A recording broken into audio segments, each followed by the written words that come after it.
వేగోల్డ్ trusted gold buyers మీరు తాకట్టు పెట్టిన బంగారాన్ని విడిపించి ఈ రోజు ఉన్న మార్కెట్ ధరకు కొనబడను. Hello guys, welcome to it's U TV. నేను మీ నందు. చంద్రిక గారు, రీసెంట్గా మనం ఎవరిని కదిలిచ్చినా కూడా, అంటే వర్కింగ్ ఉమెన్స్ దగ్గర నుంచి చిన్నపిల్లల దగ్గర నుంచి ప్రతి ఒక్కళ్ళు కూడా ఏదైనా చిన్న ఇన్సిడెంట్ జరిగినా, ఏదైనా తీసుకోలేని సందర్భాలు, సిచ్యువేషన్స్ వచ్చిన డిప్రెషన్ అంటారు. చాలామంది ఇయర్స్ కూడా ఇదే డిప్రెషన్ని క్యారీ చేస్తూ ఉంటారు. అసలు ఈ డిప్రెషన్ అనే పదం ఎందుకు వస్తుంది అంటే, పూర్వకాలంలో ఈ డిప్రెషన్లు, ఇలా బాధపడ్డాలు, ఇవన్నీ సైకియాట్రిస్టులు ఎవ్వరూ లేరు, డాక్టర్స్ లేరు. ఇప్పుడు ఇన్ని ఫెసిలిటీస్, ఇంతమంది డాక్టర్స్ ఉన్నా కూడా ప్రతిరోజు కౌన్సిలింగ్కి కొన్ని వందల మంది సెషన్స్ తీసుకుంటూ ఉంటున్నారు. అసలు దీనికి కారణం ఏంటంటారు? అసలు డిప్రెషన్ అంటే ఏంటి, ఎలా ఉంటారు వాళ్ళు? ఇప్పుడు ఒక జబ్బు చేసినప్పుడు మనిషి యొక్క లక్షణాలు మనకు తెలుస్తాయి. డిప్రెషన్కి వెళ్ళిపోయారు. ఒక మనిషి మాట్లాడకుండా ఎవరితో తను ఒంటరిగా కూర్చొని అలా ఉంటే కూడా మనము అయ్యో ఏంటి ఇలా ఒంటరిగా ఉంటున్నావు, ఒక 2-3 సార్లు చూసామనుకోండి వాళ్ళని, ఏదో డిప్రెషన్లోకి వెళ్ళిపోయినట్టున్నారు వీళ్ళు అని అంటాం. అంటే నార్మల్గా లేకపోవడం. జనరల్గా మనము ఉత్సాహంగా అందరితో మాట్లాడుకుంటూ నవ్వుతూ తిరుగుతూ ఉంటే అది మామూలుగా ఉంటుంది. ఎవరు ఉన్నా కూడా వాళ్ళని అవాయిడ్ చేసేసి ఒంటరిగా కూర్చొని ఆలోచిస్తూ ఉండడము, దుఃఖపడము, అది ఎందుకు జరుగుతుంది? జీవితంలో ఏదో పోగొట్టుకున్నట్లు. కానీ జీవితంలో ప్రతిదీ మనకు పాజిటివ్గా ఏది ఉండదు, నెగిటివ్స్ కూడా జరుగుతూ ఉంటాయి. దాన్ని స్వీకరించి దాన్ని నిలబడే శక్తి మన మనిషిని కోల్పోతున్నాడు ఇప్పుడు. ఎందుకంటే పక్కన ఎవరు లేరు, కుటుంబం లేదు, చెప్పుకున్న దానికి ఎవరు ఉండరు. చెప్పుకున్నా కూడా దాన్ని యాక్సెప్ట్ చేసి మంచి సలహా ఇచ్చి నేనున్నా నీకు అని చెప్పి దగ్గరికి తీసుకునే ఒక ఫ్రెండ్ కానీ ఇంట్లో వ్యక్తులు కానీ ఎవరు లేరు ఇప్పుడు. ఒంటరితనం ఎందుకు వస్తుంది? చాలా జరుగుతూ ఉంటాయి లోపల మనకి. అవి ఎవరికైనా చెప్పుకుందామంటే ఎవరు లేకపోవడము, చెప్పినా వాళ్ళు తిరిగి మనకి నెగిటివ్గా ఏం మాట్లాడతారో, మనల్ని ఎవరికైనా చెప్తారేమో దీని గురించి అని ఒక భయంతో అది కూడా చెప్పుకోలేము. అంతే కదా. ఇప్పుడు వాళ్ళు మనకు నేను కష్టపడుతున్నా, బాధపడుతున్నాను మానసికంగా, నేనున్నాను నీకు, ఏం పర్వాలేదు, ఏం ఆలోచిస్తున్నావు నాకు చెప్పు, నేను నీకు తోడుగా ఉంటాను అని ఒక్క మాట ఎవరైనా చెప్పనివ్వండి, అది ఉండదు. అట్లాంటి మనుషులు ఎందుకు కొరవవుతున్నారు మనకి ఇప్పుడు? అంటే ఫ్యామిలీస్ ఉన్నాయంటారా? ఫ్యామిలీలో జనాలు ఉన్నారా మనకి? మన వాళ్ళు ఉన్నారా? ఈ మధ్య కాలంలో చాలా వరకు తగ్గిపోయింది. అంత సెపరేటెడ్, అంటే అమ్మ లేదు, నాన్న లేదు, ఇంట్లో బంధువులు లేదు, అక్క లేదు, చెల్లెళ్ళు లేదు, ఎవరి జీవితాలు వాళ్ళవి అయిపోయినాయి. ఒకవేళ మామూలుగా మనం వాళ్ళతో ఉంటామనుకున్న అవతల వాళ్ళు కూడా మనకు సహకరించడం లేదు. అంటే మనస్తత్వాలే మనకి బాగా డిఫరెంట్గా అప్పట్లాగా లేవు ఇప్పుడు. ప్రేమ, అభిమానాలు, మన అనే ఒక దగ్గరతనము ఎవరిలో లేదు. నీది నాది అనే తప్ప. భార్యాభర్తలు కూడా ఏముంది, భార్య భర్త పిల్లలు, ఆ తర్వాత ఏమవుతుంది, పిల్లలు కూడా లేదు. పిల్లలు లేకుండా తర్వాత నువ్వా నేనా, తర్వాత నేను అంతే. అది ఇప్పుడు చూస్తున్నాం కదా, భార్యాభర్తలు ఎలా విడాకులు తీసుకోవడము, కొట్టుకోవడాలు, పిల్లల్ని చంపేయడము, ఇంకా మరీ సరిపోకపోతే చంపేసేయడము, భర్తను చంపడము, భార్యను చంపడము, ఇలా. కానీ ఇది లాస్ట్గా మనకి ఏమవుతుంది అనేది కూడా ఎవరు ఆలోచించడం లేదు. ఇప్పుడు నువ్వు చంపుతావు, తర్వాత నువ్వేమవుతావు? హ్యాపీగా తిరుగుతావా బయట? నువ్వు లేదు కదా. మళ్ళీ నీ మీద కేసులు, జైలు పోవడము, దాని శిక్షలు అవి ఉంటాయి. అంటే బాగా సాఫీగా సాగే జీవితాన్ని నాశనం చేసుకోవడమే కదా. ఎట్లాంటివి ఉంటాయి ఇవన్నీ కూడాను. ఇవన్నీ ఆలోచించడం మానేశారు ఎవరు కూడా. ఒక స్వార్థం అనేది మనుషుల్లో పెరిగిపోయింది. నాది అని ఎప్పుడు అనుకుంటామో మన జనాలకు దూరం కావడమే కదా. ఇంట్లో వాళ్ళకి దూరం అవుతావు, బయట వాళ్ళకి దూరం అవుతావు, అందరికీ నాది అనేటప్పుడు నాకు అహంకారం. అది నాది, నేను అనేది ఒక అహంకారం. నేను అనడమే ఒక అహంకారం, నేను అనడం, అంతే కదా. అంటే నీ ఒక్కడమే మిగిలిపోతావు అక్కడ, ఇంకొకరు ఉండరు పక్కన.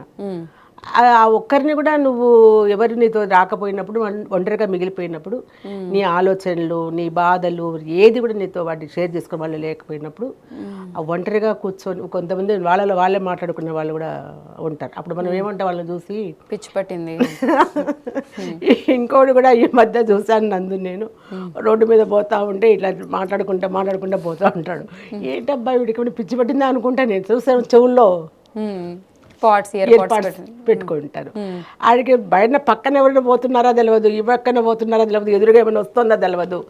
అంత ఆవేశంగా కూడా, అంటే సమయము సందర్భం లేని విధంగా ప్రవర్తించినప్పుడు, ఒక ప్రవర్తన న్యాచురల్గా లేనప్పుడు రెండు అనుకుంటాం. ఒకటి డిప్రెషన్, ఒకటి పిచ్చి, అంతే కదా. నార్మల్గా అంటే ఏంటి, ఆ పరిస్థితిని చూసి మనం ఏ స్థితిలో ఉన్నామో ఆ స్థితికి తగ్గట్టు మనం ప్రవర్తించాలి. దానికి విరుద్ధంగా ఎప్పుడు మనం ప్రవర్తిస్తాము, అప్పుడు మరి అది నార్మల్ కాదు కదా. అది మెంటలో లేకుంటే ఇంకోటో డిప్రెషనో అలా ఉంటుంది. సో ఇట్లాంటివి గురి కాకుండా ఉండాలంటే ఏం చేయాలి? అవును. అది కూడా మనకి ఇంపార్టెంట్, చాలా ఇంపార్టెంట్.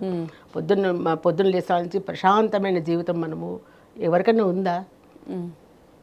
ఎవరికీ లేదు ప్రశాంతంగా. అసలు ప్రశాంతమైన వాతావరణం ఉన్నప్పటికి కూడా దాన్ని ఆస్వాదించే మనసు పోయింది ఇప్పుడు ఎవరికి కూడా. పొద్దున్న లేసా నుంచి ఉరుకులు పరుగులు, తొందర వెళ్ళడము, బైక్లో వెళ్తాయో బస్సులో వెళ్ళిపోవాలనో ఏదో వాళ్ళ ఉద్యోగాలు ఇవే ఉంటాయి కదా.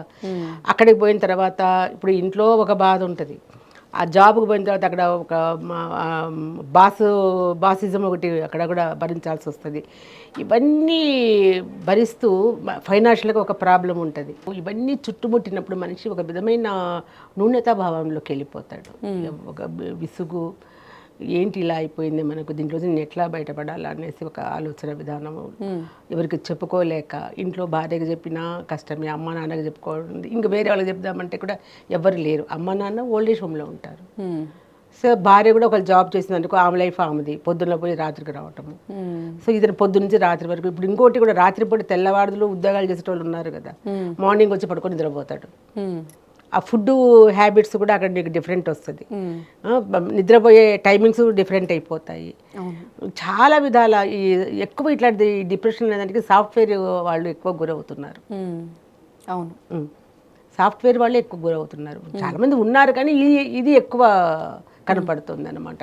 వాళ్ళకే ఇప్పుడు వాళ్ళ ఆ కంపెనీస్లో కూడాను సైకాలజిస్టులు కావచ్చు, ఎవరైనా వెళ్ళడము, వాళ్ళకి క్లాసెస్ తీసుకోవడము 10 daysకి ఒకసారి. మరి ఇంతకుముందు మేము ఉద్యోగం చేసినాం కానీ ఎక్కడ చివరికి ఇలాంటివి మేము ఎప్పుడు వినలేదు. ఎందుకంటే ఇంట్లో అందరూ ఉన్నారు, అమ్మ నాన్న అత్త మామ, మేనత్త మేనమామలు, అక్కలు చెల్లెళ్ళు అంతా ఉంటారు. సంతోషంగా మన మనసులో ఏదైనా ఉన్నప్పుడు వాళ్ళతోటి హ్యాపీగా పంచుకునేవాళ్ళం. వాళ్ళు మనకు మేము ఉన్నాం కదా ఎందుకు ఇట్లా అనే సలహాలు ఇచ్చేవాళ్ళు ఉన్నారు, కష్టం వస్తే ఆదుకునే వాళ్ళు ఉన్నారు. అవన్నీ ఇప్పుడు ఏమీ లేవు. కాబట్టి సో మనము అప్పట్లాగా మళ్ళీ మనం కావాలంటే ఏం చేయాలా, మన కుటుంబాలని మనము మళ్ళా తిరిగి తెచ్చుకొని మనం ఉన్న వరకైనా మనం వాళ్ళతో కలిసి ఉండడము అలవాటు చేసుకోవాలి. ఈ వేగవంతమైన లైఫ్లు ఇప్పుడు ఈ లైఫ్లో మనము ఎలా మనం దాన్ని స్వీకరించాలనేది మనసుకు మనము దాన్ని తెచ్చుకోవాలి. మనము తిరిగి ప్రశాంతం కనీసం ఒక 10-15 నిమిషాలు రోజు ఒక మెడిటేషన్, ప్రశాంతంగా లేస్తానే ఒక 5కో 6కో లేచి కరెక్ట్గా ఒక అరగంట నువ్వు ప్రశాంతంగా మెడిటేషన్ చేసుకుంటూ నీ జీవితం ప్రతిదీ కూడా పాజిటివ్గా తీసుకోవాలి. ఆ పాజిటివ్నెస్ పోయినప్పుడే, నెగిటివ్గా ఉన్నప్పుడే కదా మన మైండ్ ఇదైపోతూ ఉంటుంది. ఆ నెగిటివ్నెస్ తగ్గించుకోవాలి, పాజిటివ్గా చూడు, ప్రశాంతంగా ఉండడానికి. నువ్వు ఆ ఇంటి కుటుంబానికి ఒక పెద్ద వ్యక్తి అనుకో, నీకు ఆ కుటుంబానికి ఏం కావాలనో అవన్నీ కూడా ఆలోచించుకొని నువ్వు దాన్ని చేయగలిగే శక్తి నువ్వు తెచ్చుకోవాలి. నిజమే నేనే బాధ్యత వహించాలి కాబట్టి అని, నేనెందుకు చేయాలా అని అనుకున్నప్పుడే నీకు నెగిటివ్ వస్తుంది. నేనే చేయాలి, నేను కుటుంబంలో మేమిద్దరము ఉన్నాము, ఈ పిల్లలకు కానీ ఇంట్లో అత్తమామలకు కానీ ఎవరికైనా ఇలా ఒక ఇది చేసుకుంటూ పోయి అందరితో కలిసిమెలిసి ఉంటే కొంచెం దీంట్లో నుంచి బయటపడవచ్చు. ఓకే.